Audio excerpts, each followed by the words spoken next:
Good afternoon, everyone. How is everyone doing? Wonderful, wonderful.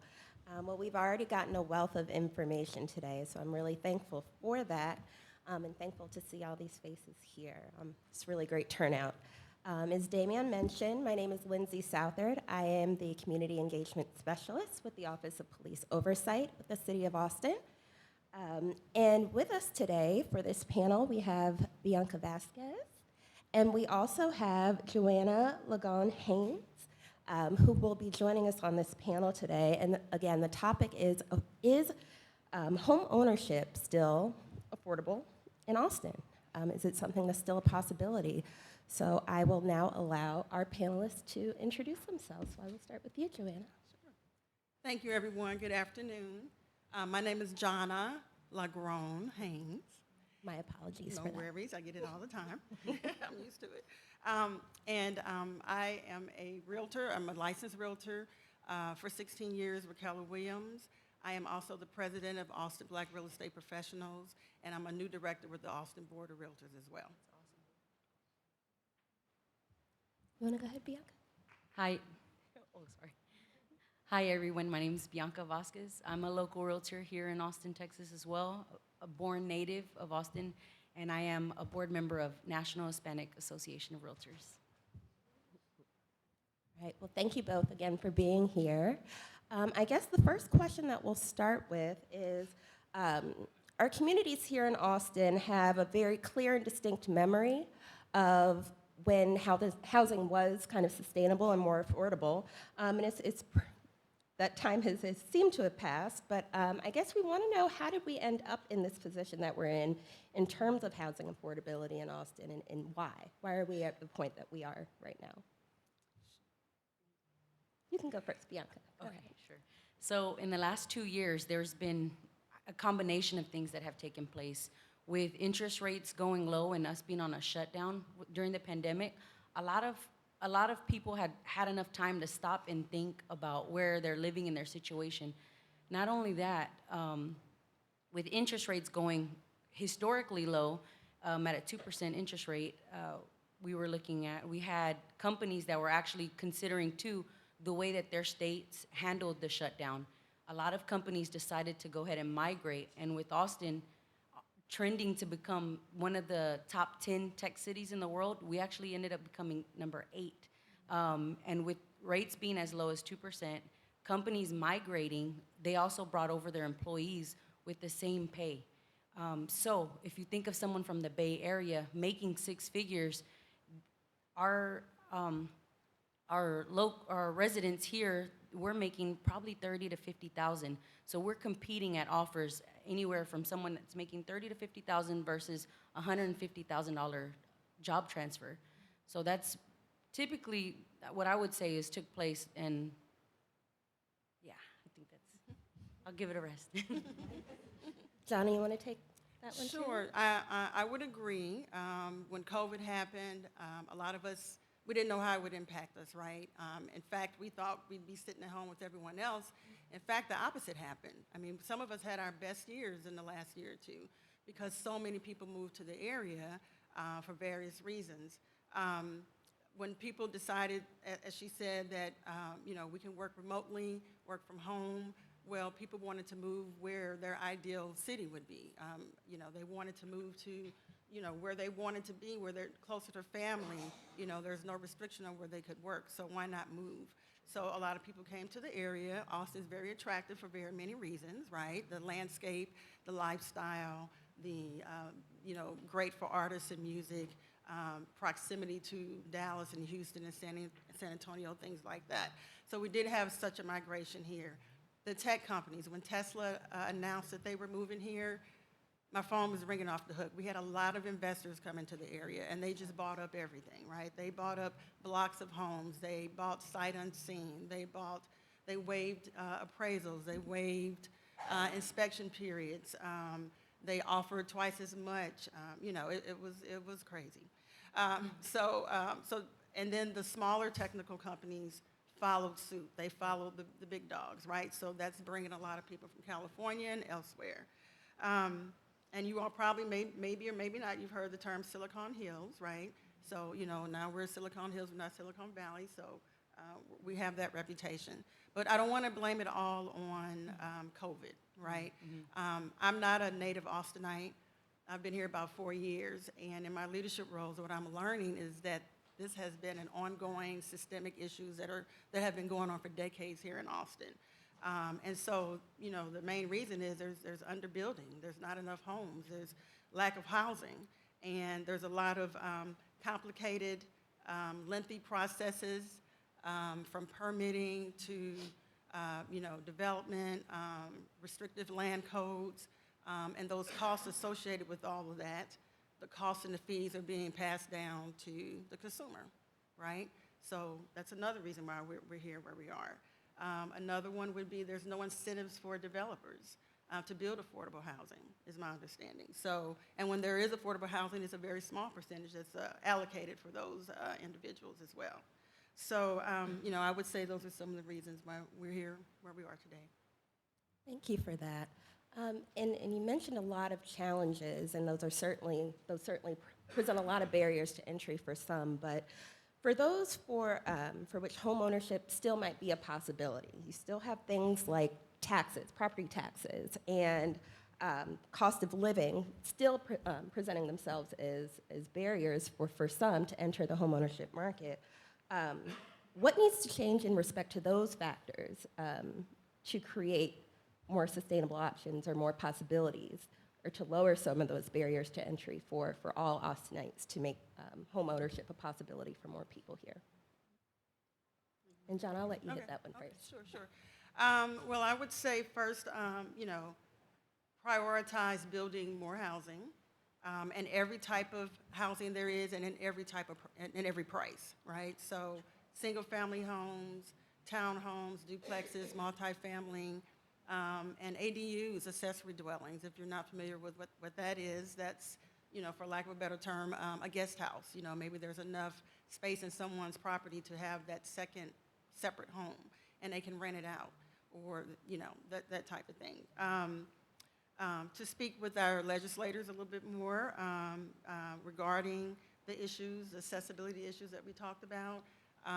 We just had a Realtor Day a couple of weeks ago, and there were realtors from all across the state of Texas that came and met and spoke with the different legislators about what was important to us from the perspective of the realtor, what's important to our constituents as realtors and as homeowners as well.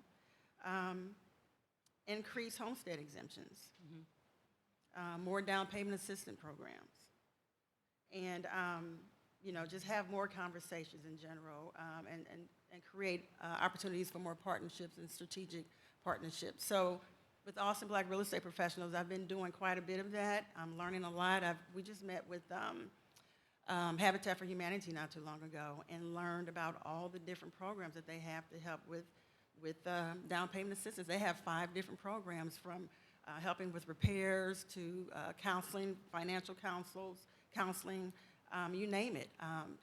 I had no idea. So my job as the president is to bring that to my body so that they're aware of it, and we can pass that information on to our clients, to our customers, for instance. Yes, I'd like to add too, for affordable housing, that was something that I actually stumbled upon. I didn't know that there was affordable housing here in Austin until I went to an actual open house. And since then, I've had to pretty much announce myself as a consumer just so I can get the data and information. So now, with me knowing what affordable housing is, I would imagine that when I talk about it within our office, nobody in the office even knows about affordable housing. So what I've also discovered, not only about lack of awareness for affordable housing, but there's such a small, I guess there's so small of opportunity within Austin. And then if it is within Austin, it's either all the way in Austin, there's nothing that's closer to like the sub-cities. So people either have to settle either deep into Austin, downtown Austin, or they would have to find something affordable, which is like Lockhart or, out the outskirts. So I feel like it's too wide of a range, and there's not very much opportunity. And we know there are other programs that exist, like, and I told you I'm not from Austin, Miller or Mueller? Mueller. Mueller Housing, that's one too. Right. So, and we know there's several organizations that do exist, and so, I'm trying to figure out where they exist. The city, we had a panel a couple of weeks ago as part of our Realtors Week, and the Economic Development Department was there, represented, and shared with us all the things that they have on their website. I had no idea that that was there too. So it's just really information. It's really getting the word out and sharing that. Yes, because I feel like for us real estate agents, we have to have boots on the ground to find these opportunities for those that need it. So I feel like that's a challenge for us. It'd be great to have one central spot, central location to maybe Right. help identify some of those resources. Speaking of resources, that's kind of a good segue for the next question. What assistance, whether that be resources or other factors, are critical in making home ownership an actual reality for some of our community members? I know we've discussed some of those barriers and other challenges that you have as realtors, but for prospective homeowners, what resources do you see available to them? Or what resources do you think need to be available? Well, there are a lot of resources. I think about the veterans. I think about first-time home buyers. I think about hometown heroes like our teachers and firefighters. There are incentives that are out there that if your realtor isn't aware of them, they can't help you get that. There are tax strategies. Some of you all may have heard of 1031 exchange. It's an opportunity to exchange a like investment property with another like investment property and save and not be taxed right away. It's 1031 tax exchange. I can give you more information about that. So there's other avenues that exist that can help our clients if the agent is aware of that. Connect with a knowledgeable realtor. Not all realtors are made alike. I've been in it for a while, but on the other side of the transaction might be someone who's only been in it for a year.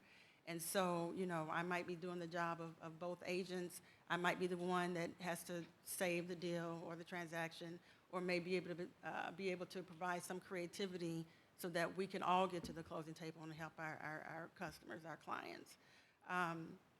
And also, the relationships that we have the relationships we have with our mortgage professionals, with our lenders, with our title companies, all the other affiliates that we have to encounter. When we have those relationships, that we know how they work. We're successful with them, so we can pass that along as well. And our lenders are the ones who are really being creative with their financing. And again, not everyone is the same.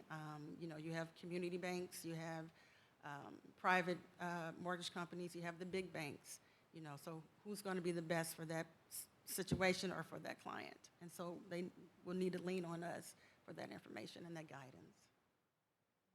I would also like to add, just going back to the basics too, about like credit repair, credit consulting. A lot of people don't know that those hospital bills that they have can easily get wiped off, or they can look at, getting a lender that can actually stimulate their credit scores with dropping a couple, points that were counted against them. Yeah, and I think even then, once they purchase the home, also us utilizing the resources to let them stay in the home. We don't want property taxes to hit them the following year and they discover, hey, we never filed our homestead exemption. We didn't know what that was. So I think it's really important for us, like she said, it was for us to stay in contact, keep the communication going even after they close on the property, because I feel like I hold myself a little bit responsible to what happens to them the following year. I think also we just need to have a reality check with our buyers and Yes. let them know that, look, this is your first home. This is not the dream home. This is not the forever home, right? It's about building equity and having something that you can call your own and not paying someone else's, American dream, paying for their American dream. And so, helping them to be realistic about the market that we're in, helping them to understand what it's going to cost, and that's in the upfront cost. So if it's earnest money, if it's your down payment, closing cost. People forget about you have to get the home inspected. That's another, $500, $600, $700, depending on, who you're working with. And just really understanding and massaging the numbers and having choices and looking at different scenarios. Again, that's when the lender comes into play to help share with them various scenarios, various loan products. If you do FHA versus conventional versus VA versus USDA, if you put X down versus another, another percentage down, what does that look like, and what can you afford, and how can you go into this not, ending up being house poor, right?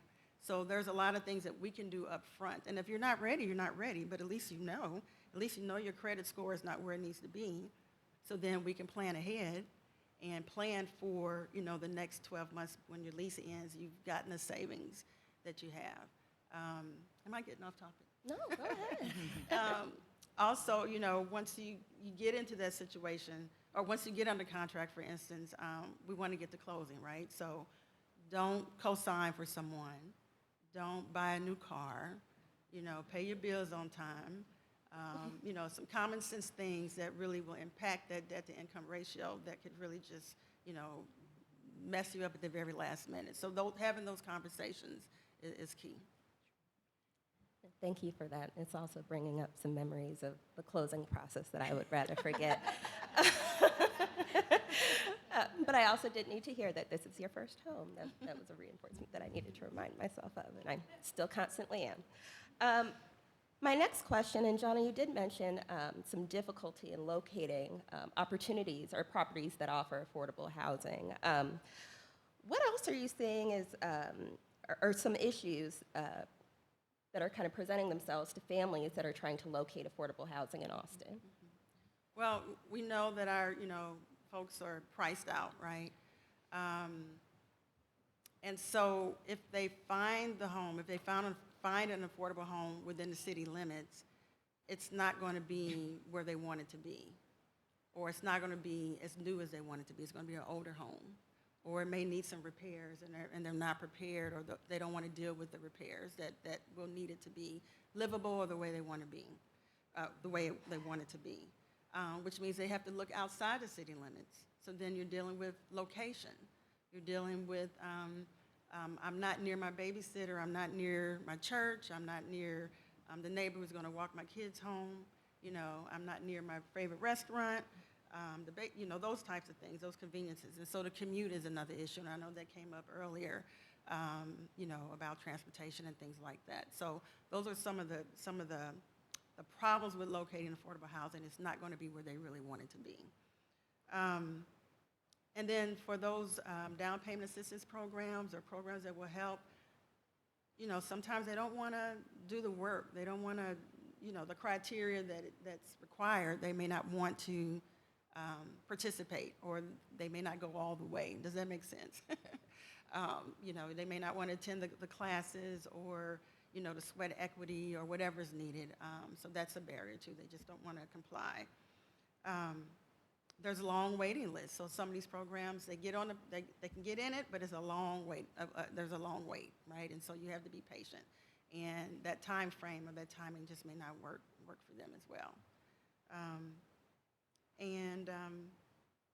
Bianca, did you want to touch on that too? I just wanted to add, to take off the lens of what you know of your town, because a lot of people, of course, any family, they want their kids to be in the best schools, in the best, area, closest to town, like she said. But the thing is we still have this lens of what we know that side of town on, because it's been naturally, like we said, segregated. It was naturally segregated to where there's a stigma versus the East versus the West. And I feel like there's no way you can end up on the West side if you don't start on the East. So I just feel like just getting over the stigma of zoning ourselves. I feel like we do it to ourselves. It's really helpful. I guess turning to something a little bit lighter, a little more hopeful.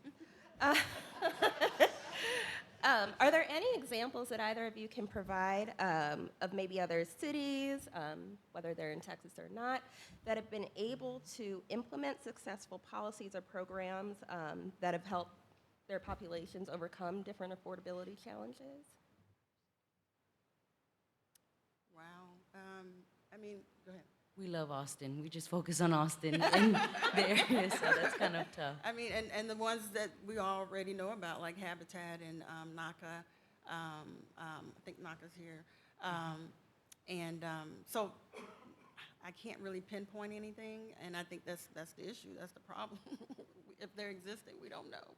And my clientele is diverse, but when it comes to working with my clients who need more affordable housing, they just give up and then they move down the road, and I want to be in Austin, but I can't. So unfortunately, I don't have many success stories at the moment.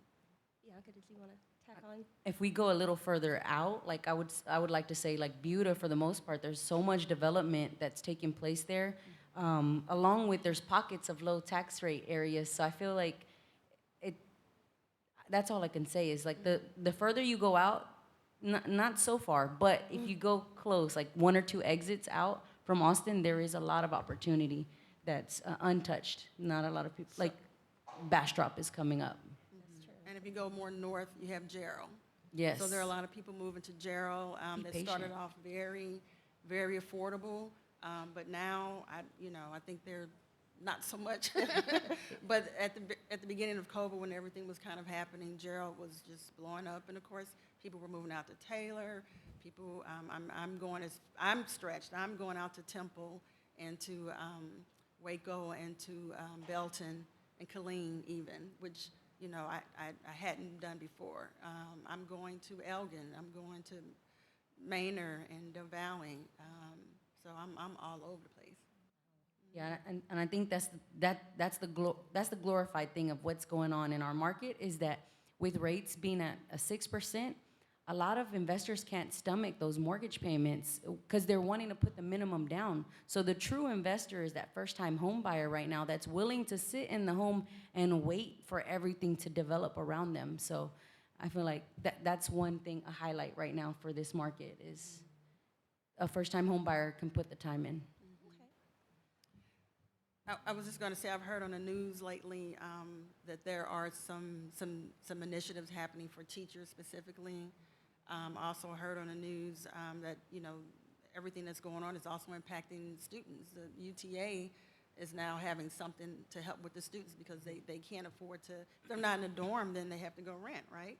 And they need to rent near the campus, and so they're priced out too. That's a great point. I think there was a story recently of discussions, or I've heard of discussions taking place around campus housing for at UT, and just the increased cost of living on campus. And kind of as a segue into that discussion about workforce housing or housing that is tied to certain professions to kind of offset the cost of housing. As we know, there are certain jobs that are essential to our communities, teachers, first responders, police officers, et cetera. We have to have them in our communities, but we often see that there's an increasing gap between their salaries and the cost of living, especially here in Austin. Do you think that workforce housing is a viable solution to some of these issues that we see and could also help retain some of these essential roles that we need here? I think it plays a big role. I mean, inflation was 8% in this last year, and however, a lot of these people, a lot of state employees got a 1% raise, so we're still behind 7%. So I definitely believe it does play a big role.